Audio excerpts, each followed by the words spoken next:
नमस्कार, आप सभी का एक बार फिर से स्वागत है हमारे चैनल दुर्गा भक्ति मार्ग में। आज मैं आपको धर्मराज जी की कहानी सुनाऊंगी। प्रेम से बोलो धर्मराज जी की जय।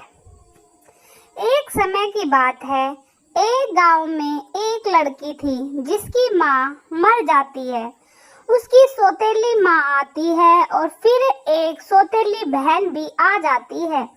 वह दोनों मिलकर उस पर बहुत ज्यादा अत्याचार करती है, घर का सारा काम कराती है और बाहर बकरियां लेकर खेत में भेज देते हैं और उसे घास फूस की रोटी देते हैं। वह लड़की खेत में जाकर बहुत रोती है और अपनी माँ को याद करती है और कहती है, माँ आप तो चले गए, मुझे क्यों छोड़ गए, मुझे भी अपने पास बुला लीजिए। उसकी माँ जब तक जिंदा थी तब तक धर्मराज जी की पूजा किया करती थी।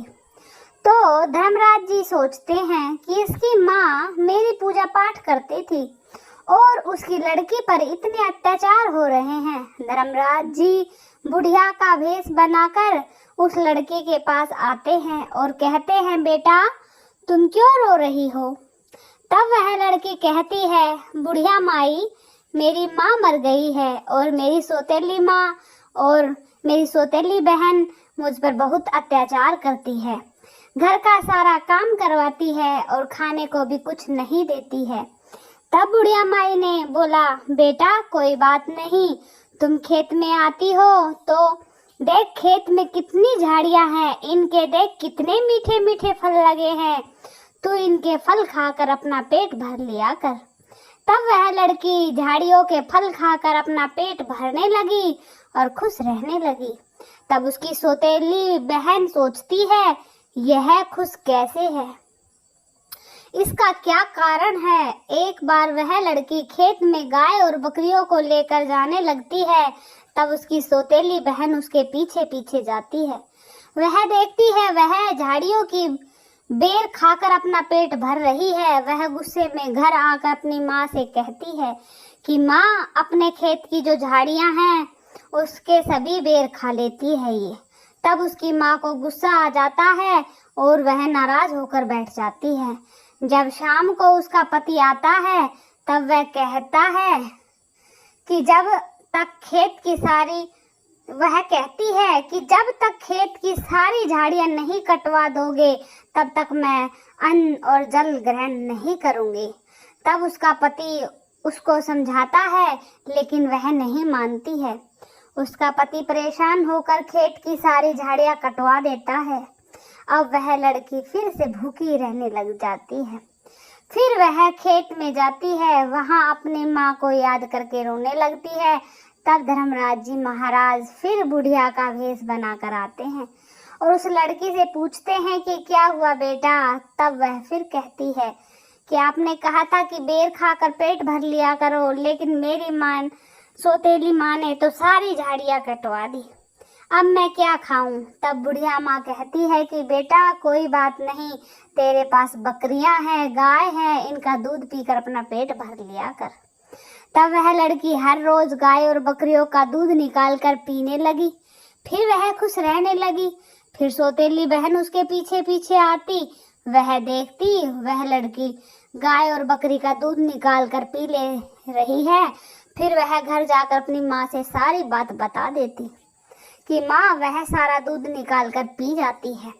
फिर उसकी माँ गुस्सा होकर नाराज होकर बैठ जाती है और अपने पति से कहती है कि जब तक अपने घर की सारी बकरियां और गाय को नहीं बेच दोगे तब तक मैं अन्न और जल ग्रहण नहीं करूंगी। तब उसका पति परेशान होकर गाय और बकरी को भी बेच देता है। फिर उसकी सौतेली माँ घर का सारा काम करवाती है और खेत में भेज देती है। फिर वहां जाकर वह रोती है और माँ को याद करती है। धर्मराज जी फिर बुढ़िया का रूप लेकर आते हैं। उस लड़की से कहते हैं कि बेटा तुम चिंता मत करो, तुम अपना घर छोड़ दो। तब वह लड़की कहती है कि बुढ़िया माई मैं कहाँ जाऊंगी, मेरा तो कोई सहारा नहीं है।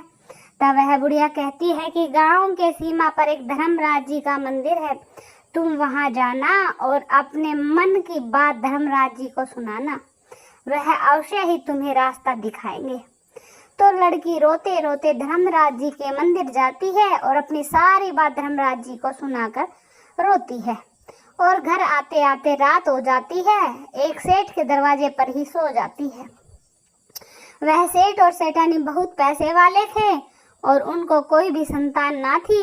वह सेठानी रोज धर्मराज जी की पूजा करती और धर्मराज जी से विनती करती कि हे धर्मराज जी, मुझे एक औलाद दे दो।